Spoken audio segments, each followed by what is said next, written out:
à toutes et bonjour à tous, bienvenue sur Comics Party, très heureux de vous retrouver en ce dimanche 25 décembre et en ce jour particulier, permettez-moi de vous souhaiter à toutes et à tous un très joyeux Noël. J'espère sincèrement que vous avez passé de bons moments en famille ou entre amis et que vous avez été gâtés ce matin en descendant au pied du sapin et d'y trouver de nombreux comics. D'ailleurs, n'hésitez pas à me dire dans les commentaires les comics que vous avez eu cette année.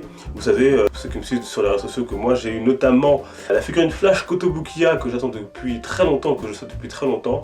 Elle est magnifique, et puis également des comics, notamment le Nous sommes les X-Men, que je voulais depuis un moment, et d'autres, et on aura peut-être l'occasion d'y revenir une autre fois. Encore une fois, à toutes et à tous, un très joyeux Noël, de bonnes fêtes tout simplement à ceux qui ne fêtent pas Noël, mais comme c'est jour de Noël tout de même, on reste dans la thématique aujourd'hui, puisque je vous propose de revenir et de vous faire une petite sélection, pourquoi pas, donc de comics, ciné, dessins animés pour passer ce jour de Noël. Et pour commencer très rapidement, puisque j'en ai déjà parlé dans l'émission de mercredi, bien évidemment, Shazam par Gary Frank et Geoff Johns, une réécriture des origines de ce personnage qui puise ses pouvoirs auprès de dieux antiques, et ça se passe bien sûr pendant la période de Noël dans cette édition, et ça rajoute encore plus de magie et de piquant à cette histoire. Un pur bonheur, donc si vous voulez en savoir plus sur Shazam, je vous reporte à l'émission de mercredi.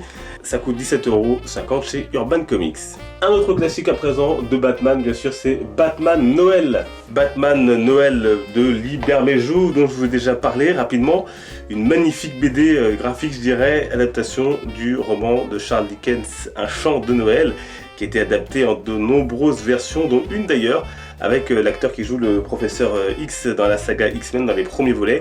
Et dans cette histoire, on retrouve un Bruce Wayne malade et aigri qui reçoit les visites de 3 fameux fantômes de Noël présents, passés et futurs, des visiteurs de l'univers de Batman et DC que vous connaissez bien évidemment. Et pour être plus précis sur l'histoire, la nuit de Noël, Batman traque donc un petit malfrat à la solde de son pire ennemi. Cette course-poursuite par cette froide nuit d'hiver va l'amener à rencontrer 3 visions du passé, du présent et de l'avenir, comme je vous ai dit, et à s'interroger sur les tenants et aboutissants de sa croisade contre le crime. C'est beaucoup plus profond qu'on pourrait le croire. Une très belle histoire, plutôt puissante, avec des dessins absolument incroyables de Lee Bermejo, qui est donc dessinateur et scénariste sur ce titre, à qui on doit notamment, bien sûr, Joker également, ou encore le Big Four Watchmen Rorschach. C'est toujours chez Urban Comics, 112 pages, et ça coûte 14 €. Allez, on passe un petit peu chez Marvel, avec une BD, cette fois-ci, pour les plus jeunes, et Spider-Man, avec Spider-Man, donc les aventures, avec l'enlèvement du Père Noël, et dans cette histoire, le bouffon vert kidnappe le Père Noël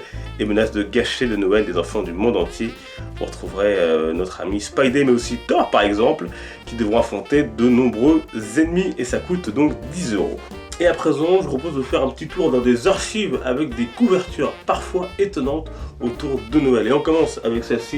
Vous voyez Hulk qui affronte ici le Père Noël. Père Noël qui a l'air bien badass et qui porte même un pied de biche, comme vous voyez, à la main. Alors ici on a un Iron Man contre un Père Noël qui semble également bien badass, et ce sous-titre qui m'a bien fait rire, Oh homicide. On passe maintenant à du Spider-Man qui affronte un Santa Claus qui n'est autre que le caïd, comme on le voit avec le masque qui tombe. Et dans celui-ci, les Vengeurs essaient de trouver qui est leur Père Noël secret, leur Bad Santa, j'ai envie de dire.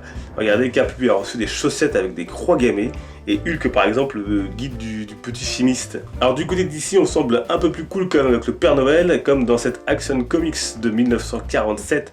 On y voit Superman qui essaie d'aider le Père Noël à rentrer par la cheminée. Un Père Noël qui a pris un petit peu de bide, comme on peut le voir sur l'illustration.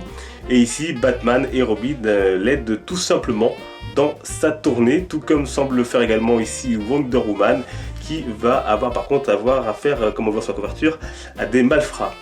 Et pendant ce temps-là, lui, Flash, doit affronter des Pères Noël en short et chemise manches courtes.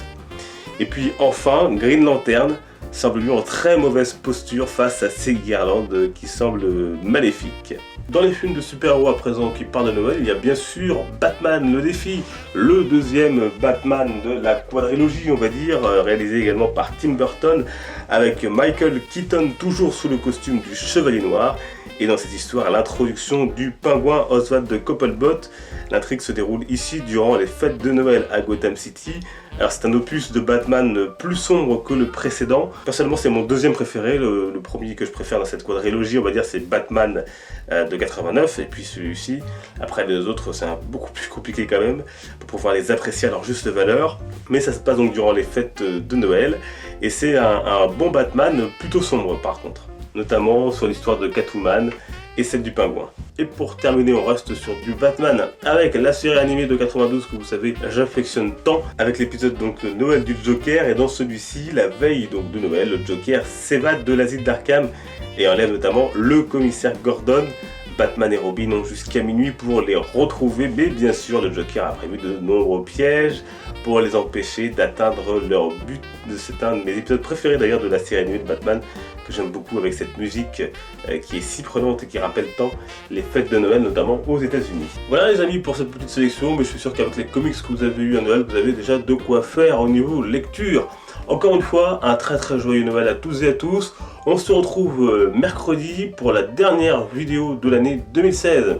D'ici là, les réseaux sociaux, Facebook, Twitter et Instagram, je vous y attends avec grand plaisir, n'hésitez pas à m'y suivre. Merci à vous de votre fidélité tout au long de cette année 2016. On se retrouve donc mercredi. Portez-vous bien, passez de bons moments en famille et avec vos amis. Les comics sont une fête, encore une fois, un très joyeux Noël.